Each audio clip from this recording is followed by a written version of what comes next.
running in cooperation between the Diplomacy Training Program, Youth Law Australia, and Australian Lawyers for Human Rights. And I thank these organizations for this fruitful cooperation. Our topic today is the rights of transgender and gender diverse children and young people. And we have two wonderful speakers with us, and I will introduce them in just a moment. But first, a few housekeeping rules. Please make sure that your microphones are muted, but please turn your cameras on. If you have any comment or questions, please share them on the chat function.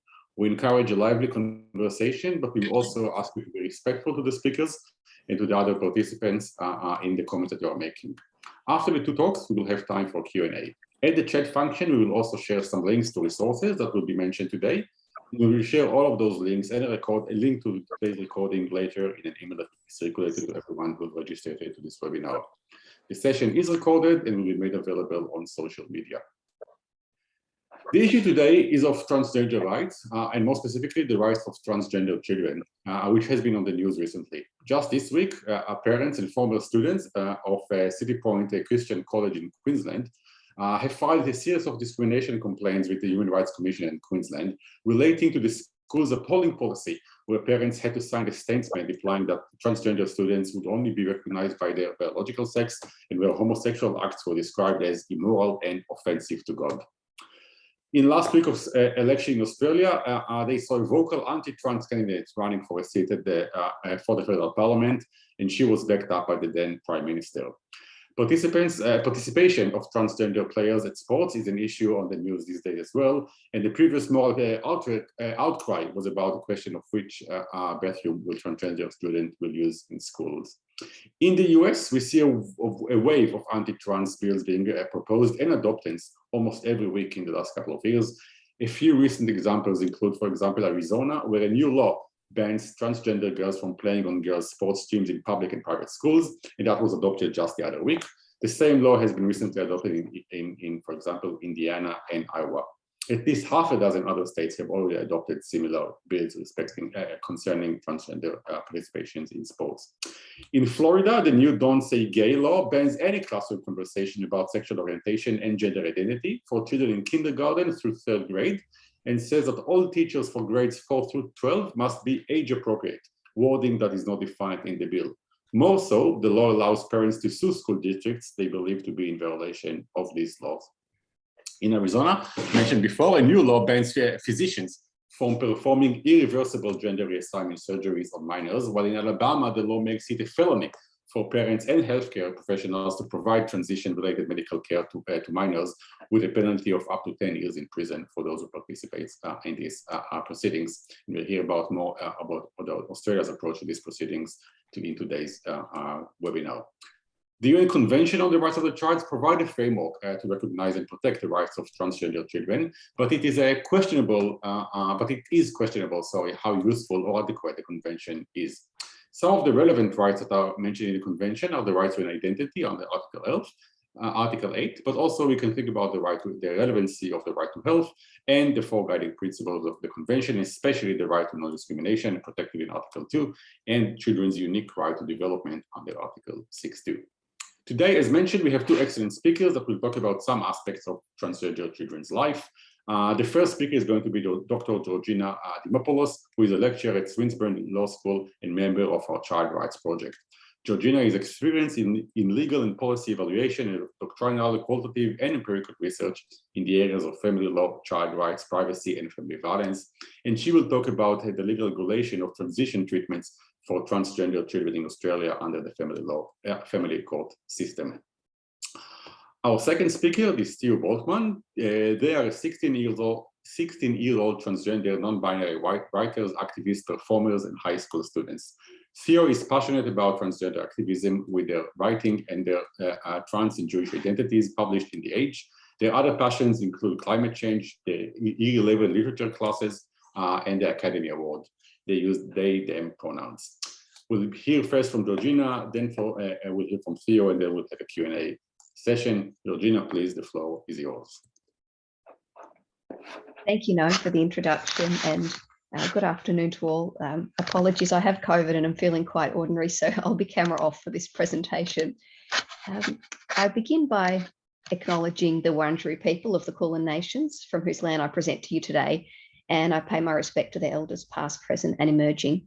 I'd also like to acknowledge from the outset that I'm not transgender or gender diverse, so I don't speak from lived experience on this topic, but I have been researching the child rights dimension of the topic of court involvement in medical treatment for transgender children and young people for almost a decade. So it's from that perspective that I share the insights today, which are also presented in my forthcoming book called Decisional Privacy and the Rights of the Child.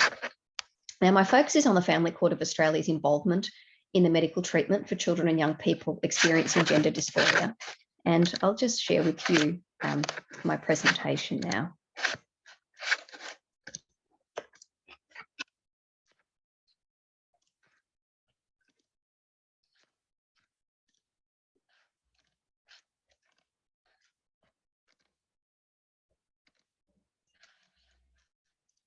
So I'd like to cover these 6 key questions in the short time that I have today, which I hope will give you a snapshot into the violation of transgender children's rights of the family court involvement in the medical treatment process has had and continues to have.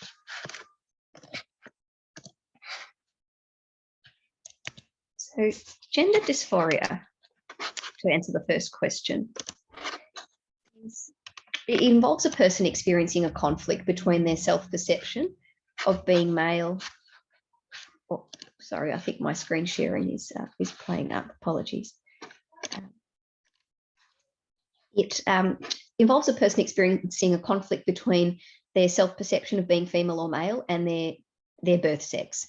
Diagnosis in Australia is governed by the 5th edition of the American Psychiatric Association's Diagnostic and Statistical Manual of Mental Disorders.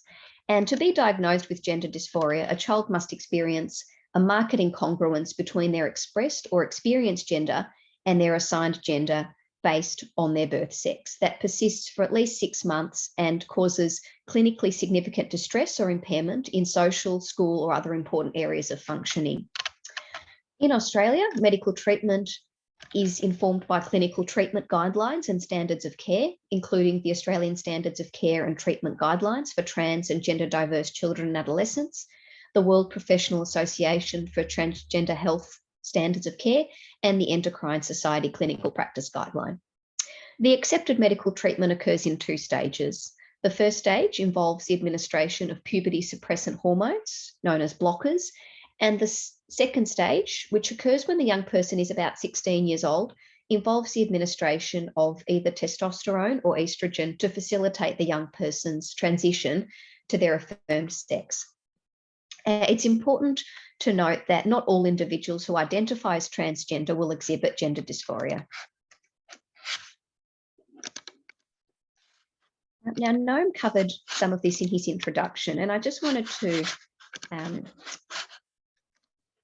to list or identify the key rights under the Convention on the Rights of the Child that are at play in the context of this case study of the family court's involvement in medical treatment for gender dysphoria.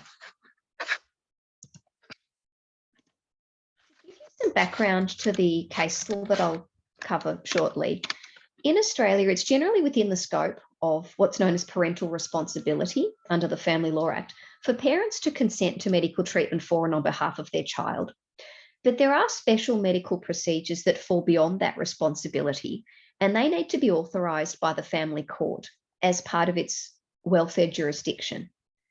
And Section 67ZC of the Family Law Act says that a court has jurisdiction to make orders relating to the welfare of children having regard to the best interests of the child as the paramount consideration.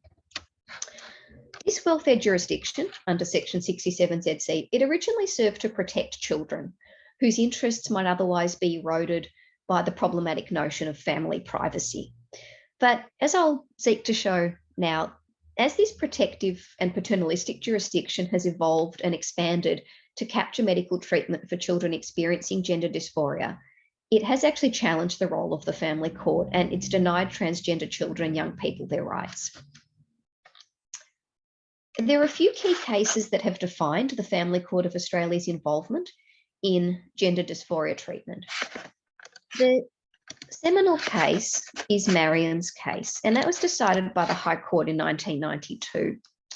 This was an application by the parents of a 14-year-old girl with severe intellectual disabilities for her to be sterilised. The High Court in this case held that the family court has jurisdiction pursuant to Section 67ZC to make decisions about a child's proposed medical treatment where that treatment is invasive, permanent and irreversible and non-therapeutic. That is, not carried out to treat some malfunction or disease. Other factors that made sterilisation a special medical procedure were the significant risk of a wrong decision being made, the particularly grave consequences of such a decision, and the potential for a conflict of interest between the child and the child's parents, which warranted court intervention to protect the child's best interests. Now, come 2004, and the family court's decision in the case of Re Alex extended this definition of special medical procedures requiring court authorisation, as the High Court had established in Marion's case, to applications for medical treatment for gender dysphoria. So the family court put that kind of medical treatment for children seeking treatment for gender dysphoria into the same category as sterilisation of children with intellectual disabilities. Chief Justice Nicholson, in the case of Re Alex, held that on the evidence, it couldn't be said that treatment for gender dysphoria was to cure a disease or correct some malfunction.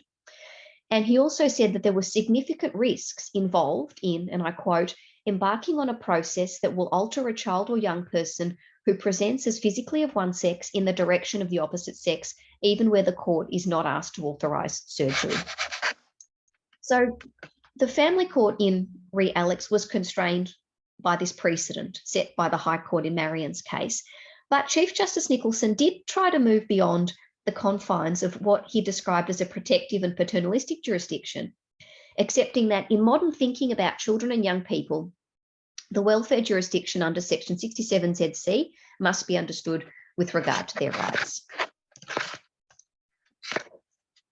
Then, almost a decade after Re Alex was decided, the full court of the Family Court of Australia in the case of Re Jamie was faced with the question of whether stage 1 and stage 2 treatment for gender dysphoria was still a special medical procedure, and the question of who should decide the child's Gillick competence in these cases. Now, this term Gillick competence is an assessment of whether a child is capable of giving informed consent to medical treatment.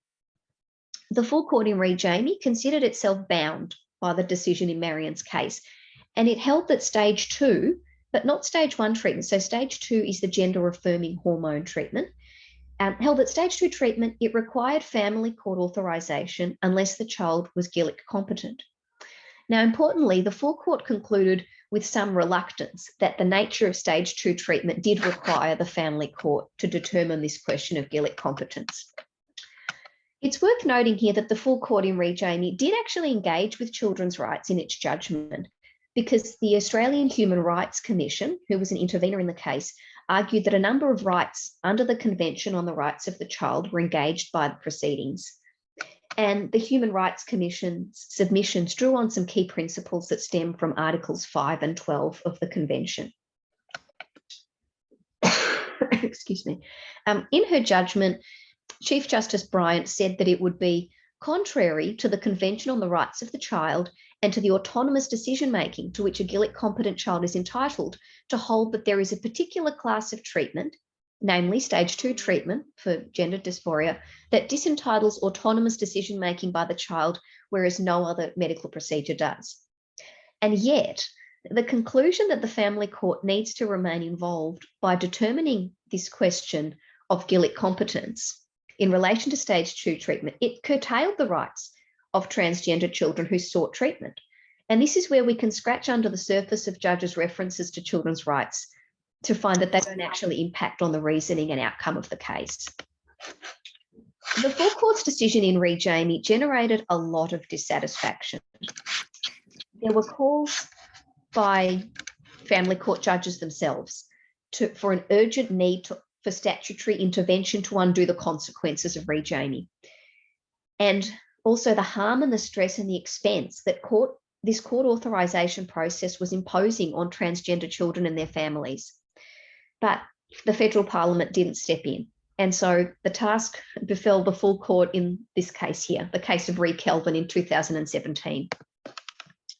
The key issue in this case was whether gender dysphoria should continue to be treated differently from other medical conditions, such as to require this ongoing filter of court authorisation for a child to be able to start medical treatment. A special bench of the full court didn't follow its decision in re Janey.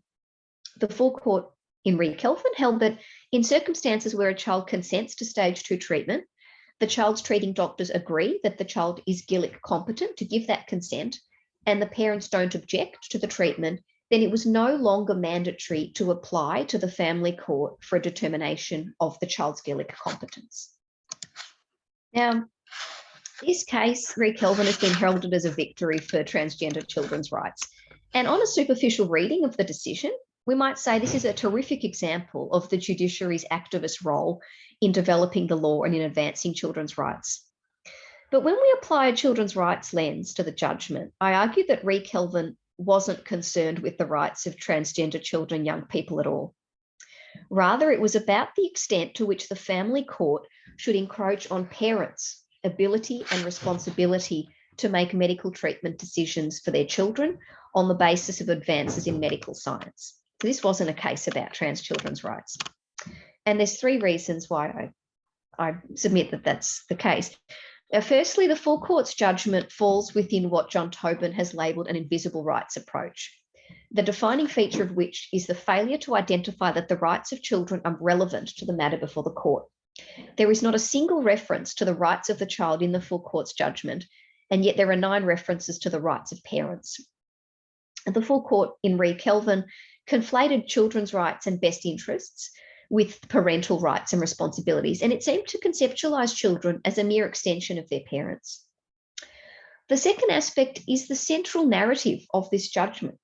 This was a judgment about the development of the law to keep up with developments in medical science, rather than about the rights of trans children. The majority in re Kelvin said that the family court had, and I quote, always recognised an appropriate concern about intruding into the lives of parents in gender dysphoria cases.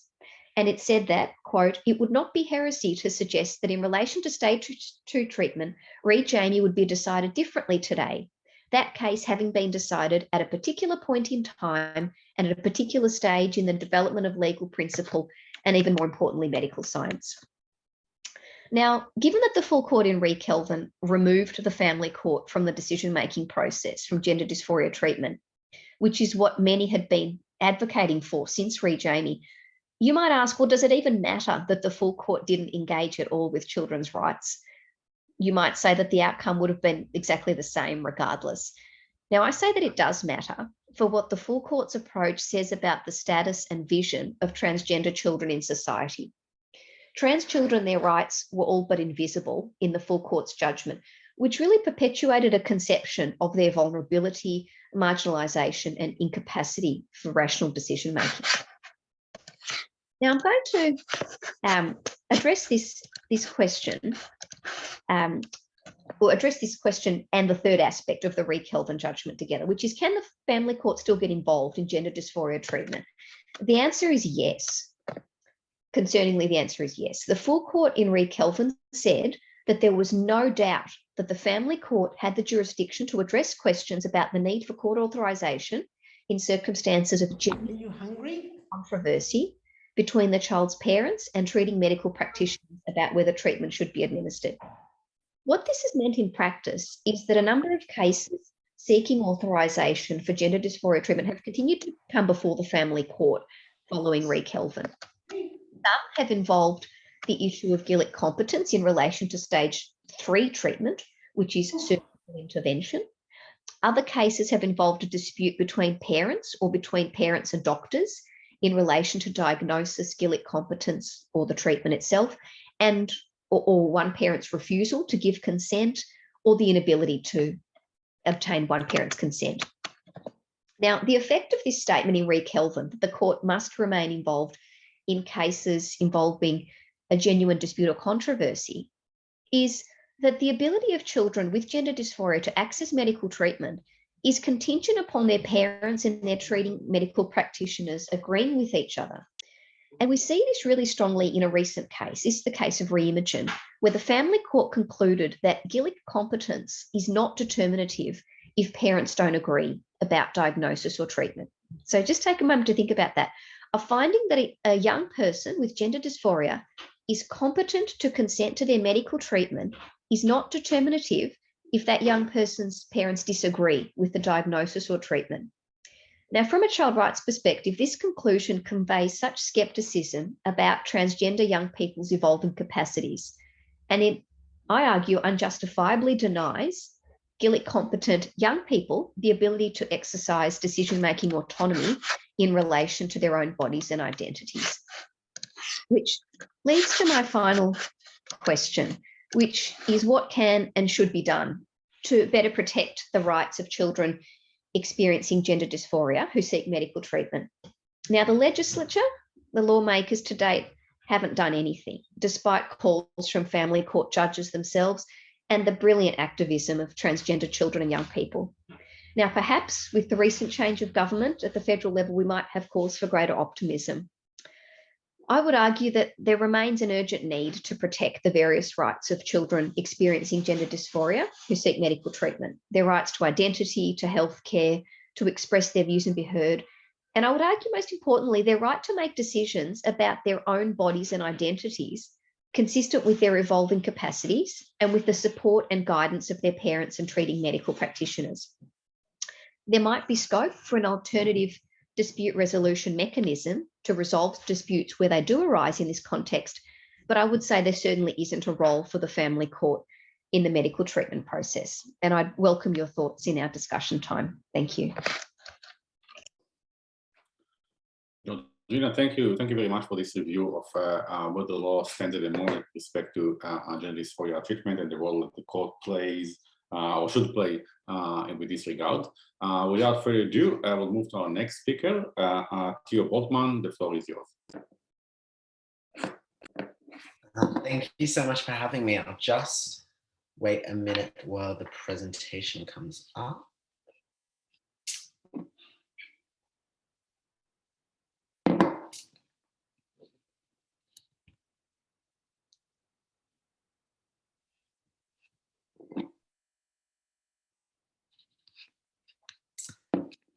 Just be 1 minute. Ah, there we go. Perfect. Let me just share it.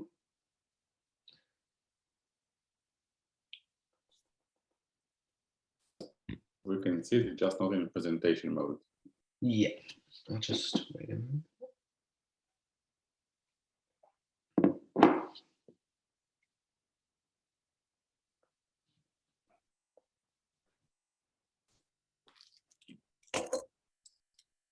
Need a presentation?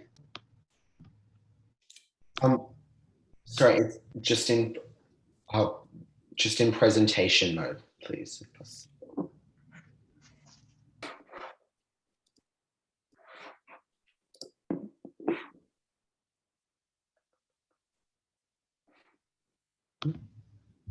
Amazing.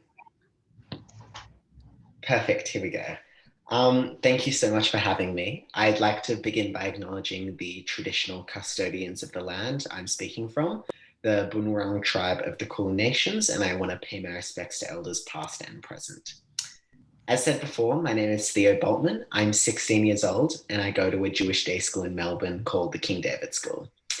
I came out as transgender non-binary when I was 15 years old, using they, them pronouns.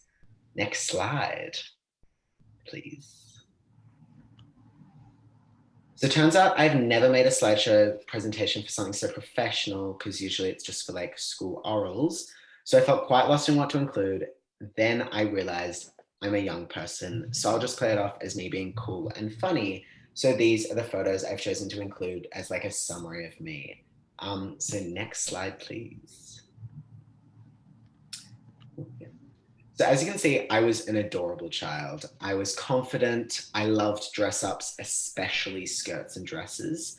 And as seen in the photos, I was serving outfits. Back then, I didn't really view myself as a boy per se. Like, I loved being friends with girls, playing with Barbies and wearing skirts.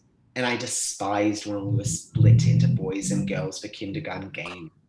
I never played traditionally masculine sports like football and soccer, and I loved fairies. In kindergarten and younger school, when we learned about Genesis in the Torah and how God made man and woman, I always felt odd about it, like something was slightly off.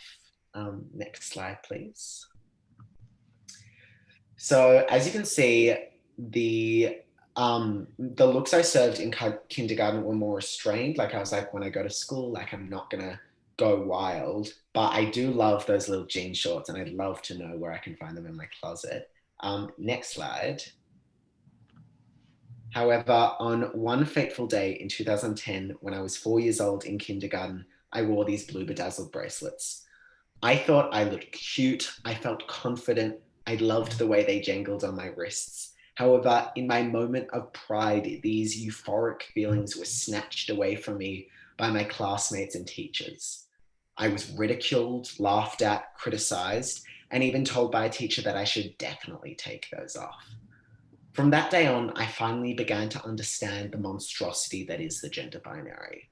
The gender binary refers to, of course, the strict classification of people into two clear Western genders, male and female. Along with this binary comes stereotypes associated with them and norms and mores one is expected to follow. This binary has pressed down on me, isolating me from my family, friends, and community. I have never felt truly accepted in any space I have existed within, because with the gender binary still in practice, I can never be. Next slide, please. After my kindergarten incident, I continued to live my life in a more restricted way fashion-wise. I kept learning in Jewish studies and sex education about men and women and their roles in creation. On the NAPLAN in year 5, 2016, which is the Australian school assessment of how students are doing, I distinctly remember it said male and female as the only options for gender. I felt angry for some reason, so I added other, not to circle it, but to create space for it to be an option. And then year 6 came. With the revolution that was puberty sweeping through my age group, the question started. Are you gay? Theo's definitely gay. Mate, just admit you're gay, it's not a big deal. They were harsh, critical, and always at the worst times. From claustrophobic locker bays to synagogue services, I couldn't escape their burning requests for information. Next slide, please.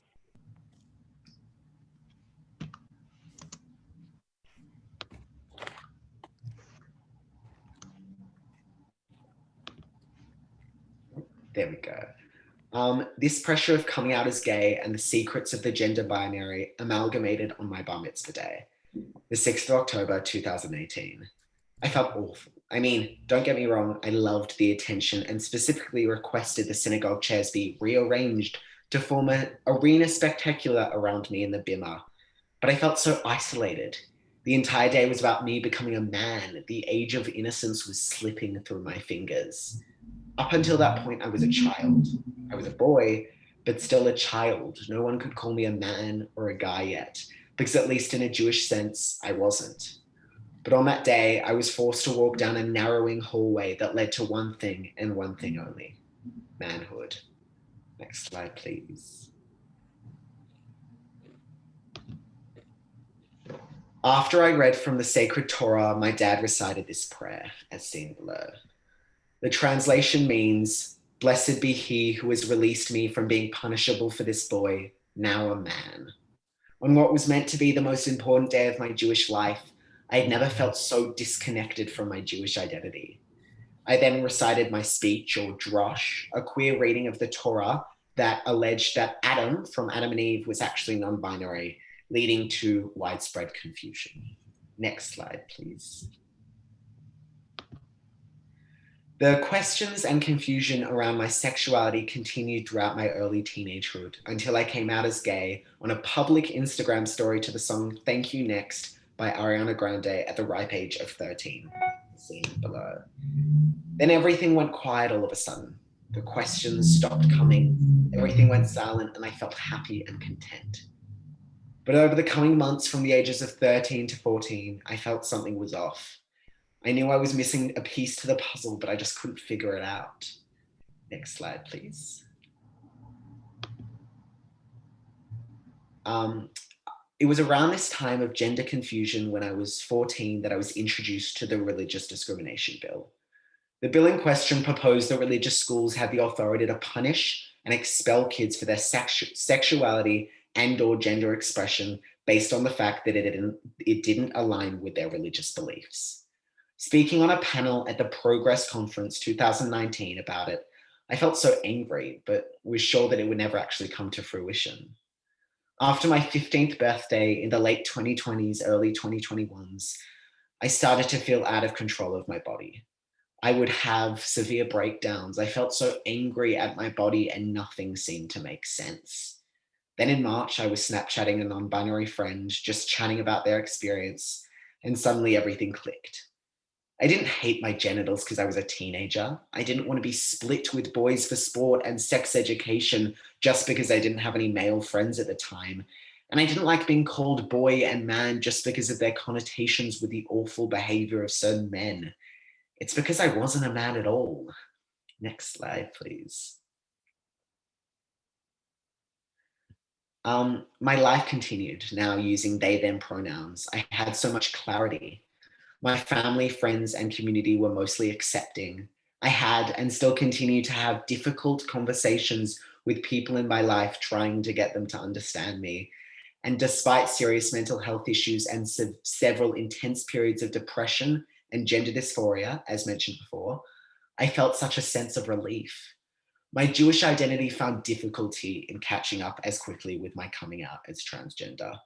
Every Friday night Sabbath dinner, my family would still ask me to wear a kippah, even after trying to explain how I viewed it as a form of gender oppression. I had to have several meetings with my school regarding where I would go to the bathroom and where I would sleep on school camp because they did not have guidelines in place and because each transgender journey is so deeply unique. Next slide, please. Then, earlier this year in February, the Religious Discrimination Bill re-emerged. Stronger than ever, Scott Morrison seemed desperate to push it through Parliament before the election. However, amendments had been made. Gay students were now thankfully protected. Transgender students, absolutely not. Going to a religious school and as someone obsessed with fame, I knew this was my moment.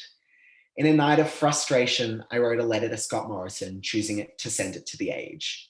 This hour of anger led to a change in my life and a climax in my transgender journey I'd been waiting for. The LNP's proposed policy was deeply problematic for so many reasons.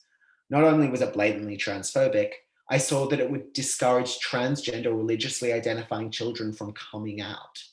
Transgender religious kids already find it so difficult to connect their identities, as in numerous cultures such as my own, it seems as though they are polar opposites. So why would Scott Morrison, former Prime Minister of Australia, seek to actively silence transgendered voices? Next slide, please.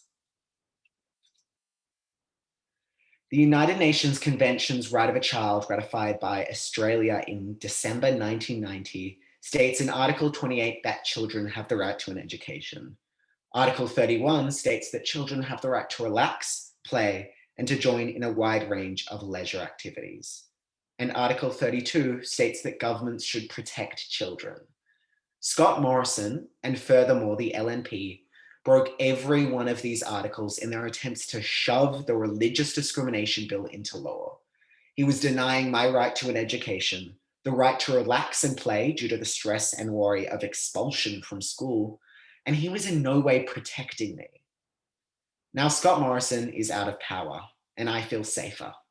But the way that transgender livelihoods were politicized this federal election was disgraceful. And I'm not just talking about the Liberals, because Labor has responsibility too.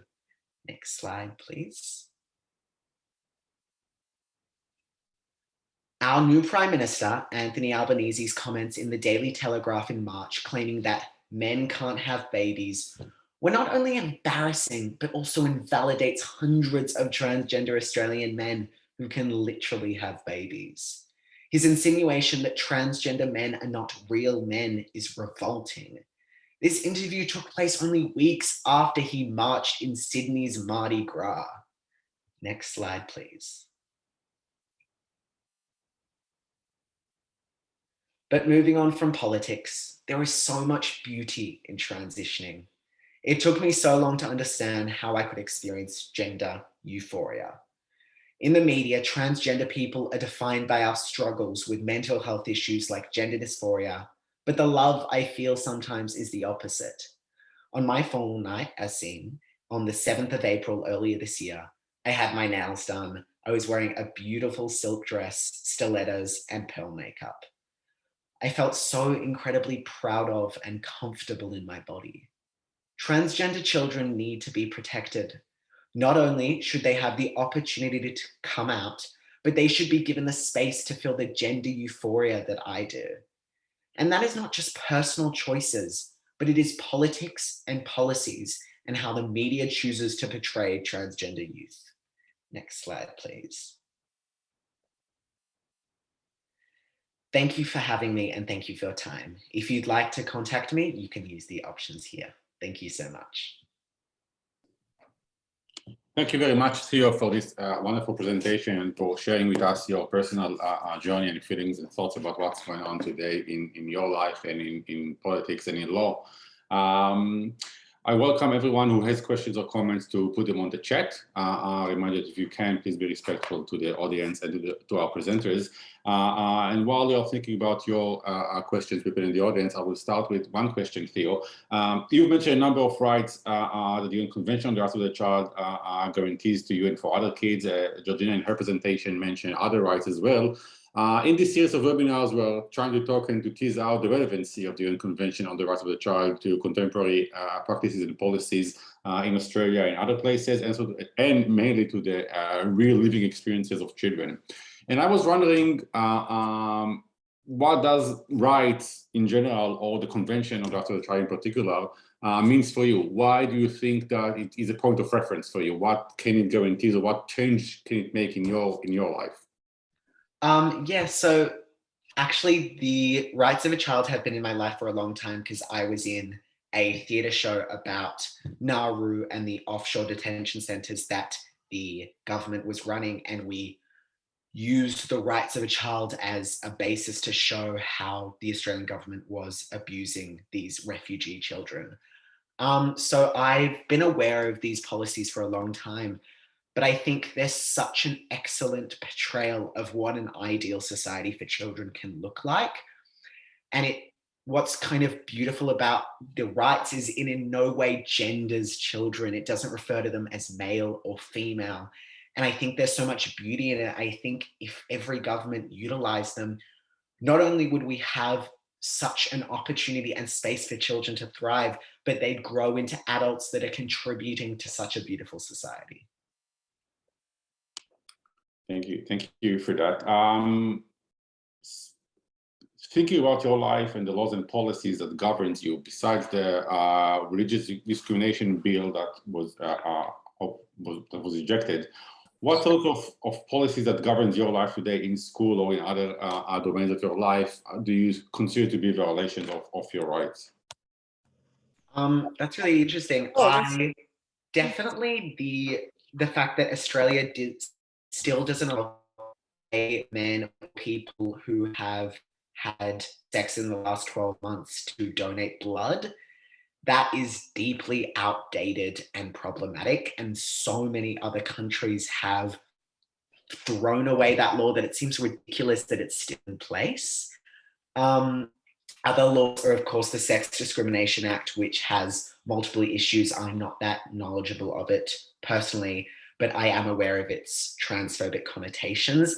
And also just in general of the laws of Australia that use so much gendered language in referring to men and women, and how it's such an issue in how on my birth certificate and on my passports and such, it's so difficult to change what gender I want to identify as.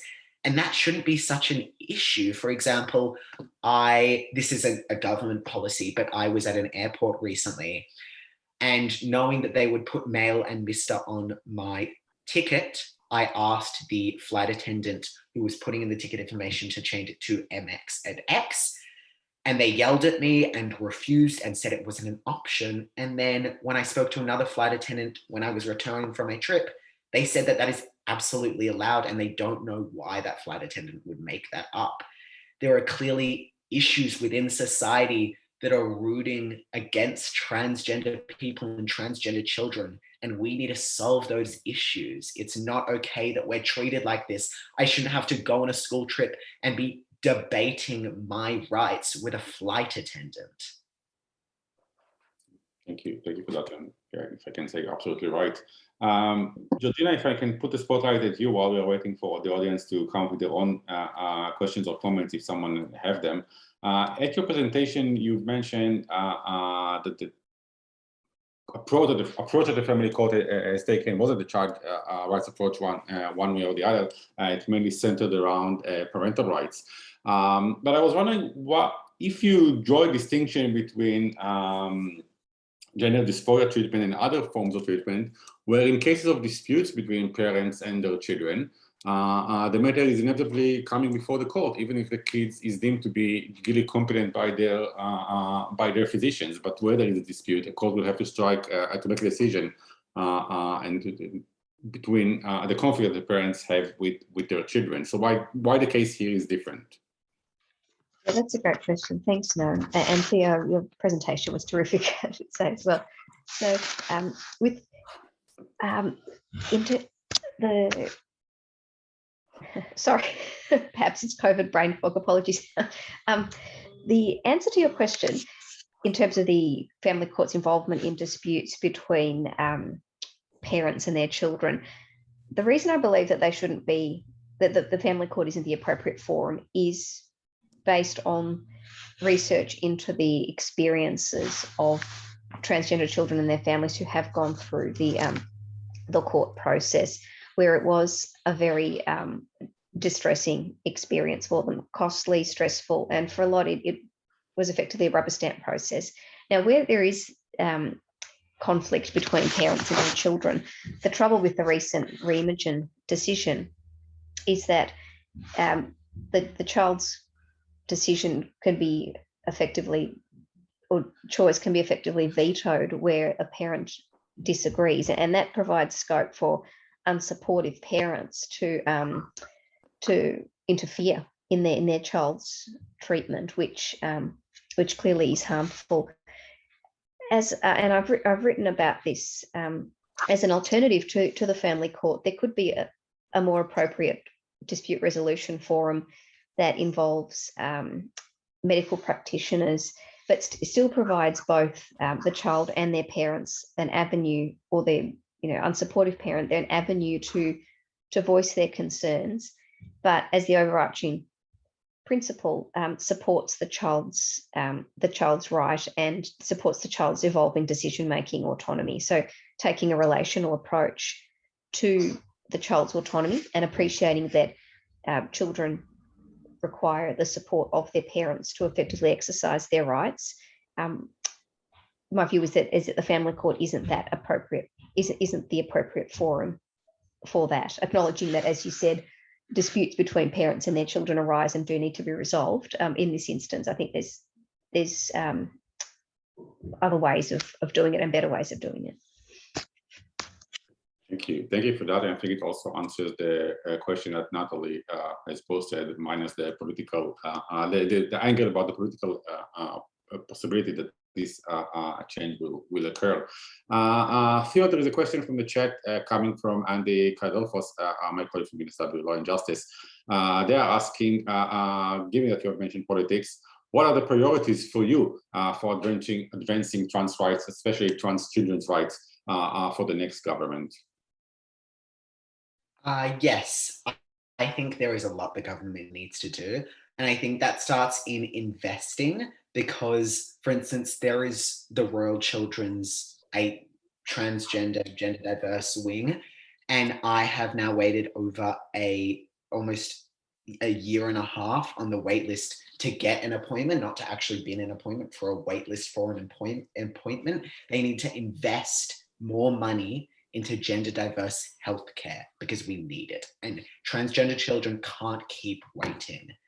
And they need to show more gender diverse representation in Parliament. They need to, and I know that's difficult considering elections just happened, they can't bring in a transgender new MP, but having transgender people speak at your conferences and meetings and having transgender voices in your meeting rooms and having them speak about their issues. And also, Anthony Albanese has not set any time for when he plans to introduce his laws to protect trans children. Anthony Albanese needs to start by setting a timeline so we can actually feel safe about our futures.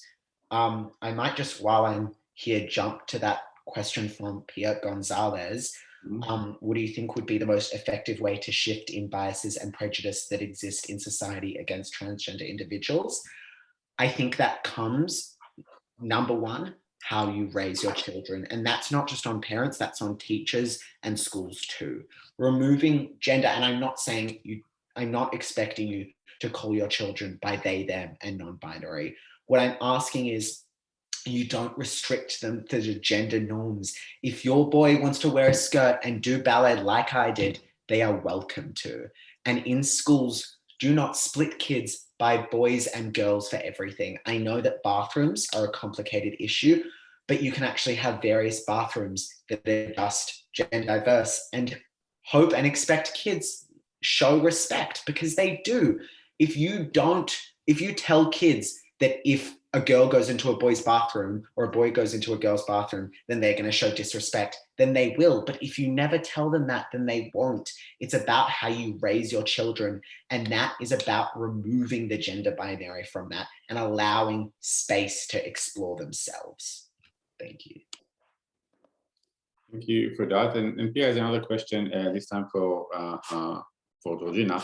Do you think the judges of the family court are best placed to determine the legal competency of children? And if not, how do you think that this assessment should be made? And if I may, do you think that I will add something, do you think we should even use the legal competency test in this space, given the journey that children has to undergo until they reach the stage where they start in any medical transition?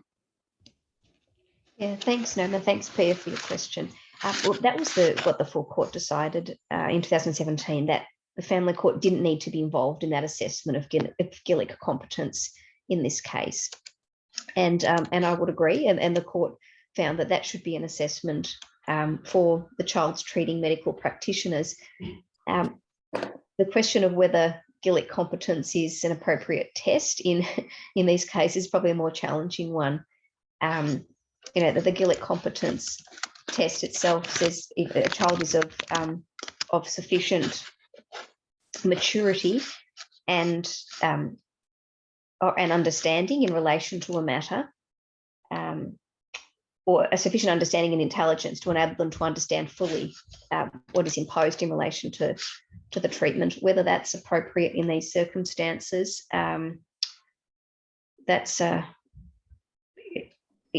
To clarify your question, Noam, do you see that this isn't a useful test in this context, or? I think, in your opinion, given the journey, the personal journey the transgender children have to undergo until they reach the stage where they're even contemplating, let alone providing consent to medical treatment, wouldn't that in itself be sufficient to conclude that they are insufficient understanding of what's going on, rather than to have to subject them at that point to this legal test of whether they have to demonstrate the capacity to exercise their autonomy? Yeah, and that's where we can tie it back to the Convention on the Rights of the Child and Article 5 and the principle of the child's evolving capacities, and children receiving appropriate direction and guidance from their parents or caregivers to exercise their rights. And as you've said, this isn't something that that children with decide overnight. It's something that they've been experiencing for many years. And as you've said, Noam, it could be that as they gradually, as their decision-making autonomy increases and their capacities grow, that they're able to make that decision. And whether we need this test, which can be quite it's a standard developed by by adults, imposed by adults, and whether it's appropriate in this context, possibly not.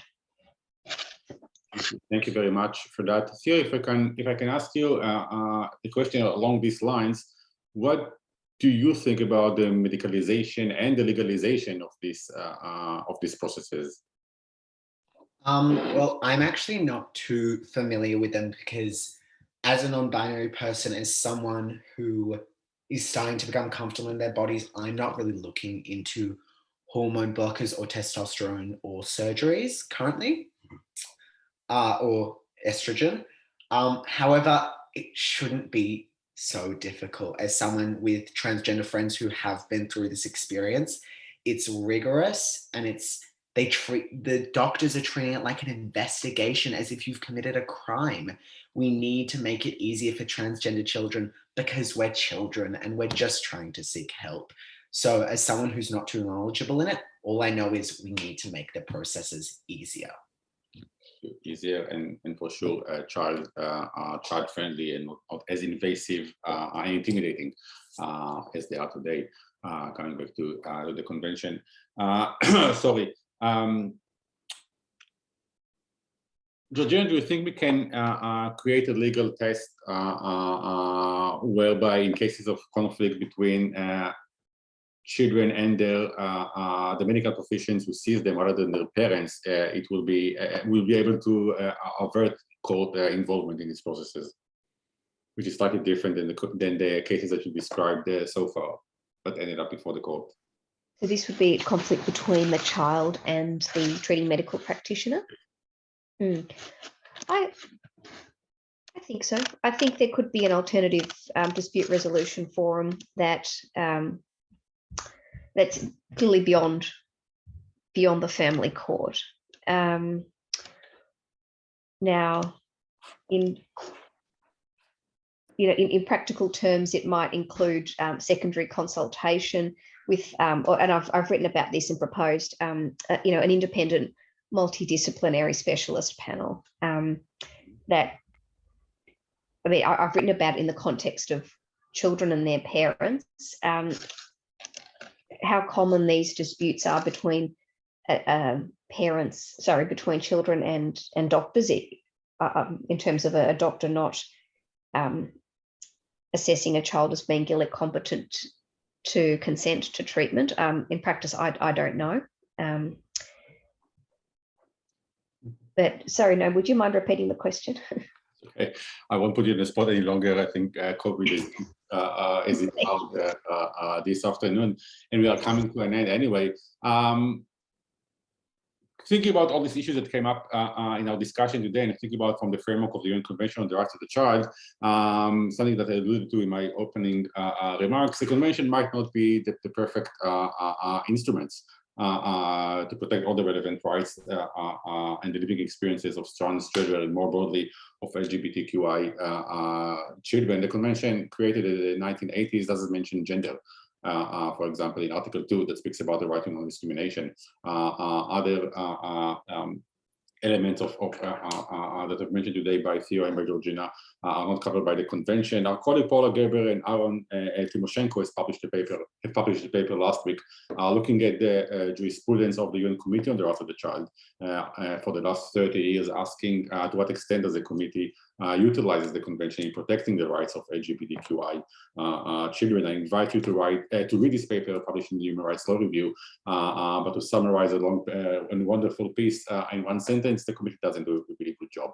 The convention, as mentioned, is lacking in mentioning gender diversity or even gender in its conclusion. When it speaks about the right to identity, for example, it speaks about the right to preserve an identity, raising a question, what about coming to terms with your own identity, and whether preservation of identity is sufficiently broad with respect to how young LGBTQI and transgender in particular feel about discovering and transitioning into their identity. And a lot has been written about this as well. It's we are coming to the end of this webinar, and I would like to thank Theodore Boltman and Georgina Dimopoulos for the wonderful presentations and for sharing their experiences, professional and personal, with us, and for all of you attending this webinar this Friday afternoon, Friday evening. It's a cooperation, this webinar series between the Diplomacy Training Program, Youth Law Australia, and Australian Lawyers for Human Rights. And we'd like to thank all of them, especially Andrei Frankovich, for making this webinar possible. We'll meet again if you care to join us at the end of June for our next webinar, which will be covering business and child rights. All the information that was shared with you today in the chat will be sent via email, including a recording of this webinar. Thank you so much for attending, and have a good evening and a good weekend. Thanks so much for having me.